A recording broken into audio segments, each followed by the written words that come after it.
ஈரோடு மாவட்டம் சென்னிமலை அருகே கோழியை கவ்வி சென்ற சிறுத்தையின் சிசிடிவி காட்சிகள் வெளியாகியுள்ள நிலையில் அப்பகுதி மக்கள் அச்சத்தில் உறைந்துள்ளனர். அந்த சிசிடிவி காட்சிகளை பார்க்கலாம்.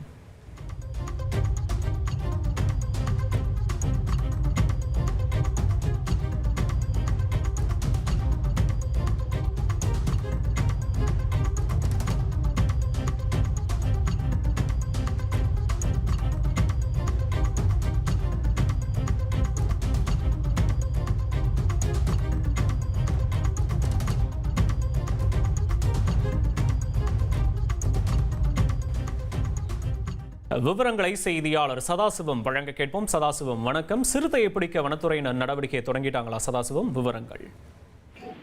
கண்டிப்பா வணக்கம். அதாவது பார்த்தோம்னா ஈரோடு மாவட்டம் சென்னிமலை பகுதியில் 1500 ஏக்கர் பரப்பளவான கரடு பகுதியுடன் குறிப்பிடைய குன்றுகள் உள்ளது. இந்த பகுதியில் கடந்த சில தினங்களாகவே சிறுத்தை நடமாட்டம் இருப்பதால் அந்த மலைப்பகுதியை ஒட்டி, அதாவது சென்னிமலை மலைப்பகுதியை ஒட்டி கால்நடையை வளர்த்து வரும் விவசாயிகள் வாழ்வாதாரம் மிகவும் பாதிக்கப்பட்டுள்ளது. இதனால் சிறுத்தையை பிடிக்க வேண்டும் என வனத்துறையின் தரப்பில் விவசாயிகள் கோரிக்கை விடுத்தனர். இதன் அடிப்படையில் வனத்துறையினர் அந்த பகுதியில் உள்ள கால் தடயங்கள் மற்றும் எச்சில்களை சேகரித்து சிறுத்தையினை உறுதி செய்த பின்னர் சிறுத்தை பிடிப்பதற்காக 2 இடங்களில் கூண்டு வைத்தனர்.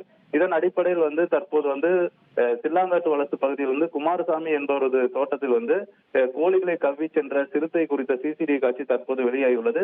சிறுத்தையை பிடிக்க வேண்டும் என கடந்த சில மாதங்களாகவே அந்த பகுதியை சேர்ந்த கிராம மக்கள் தொடர்ந்து கோரிக்கை விடுத்து வருகின்றனர். இதற்கு முன்னதாகவே பார்த்தோம்னால் கடந்த சில தினங்களுக்கு முன்பு சிறுத்தையை பிடிக்க வேண்டும் என வலியுறுத்தி காங்கேயம் சாலையில் மறியல் போராட்டத்தில் எல்லாம் ஈடுபட்டது. இதனால் தங்களின் வாழ்வாதாரம் பாதிக்கப்படுவதால் சிறுத்தையை உடனடியாக கூண்டு வைத்து பிடிக்க வேண்டும்.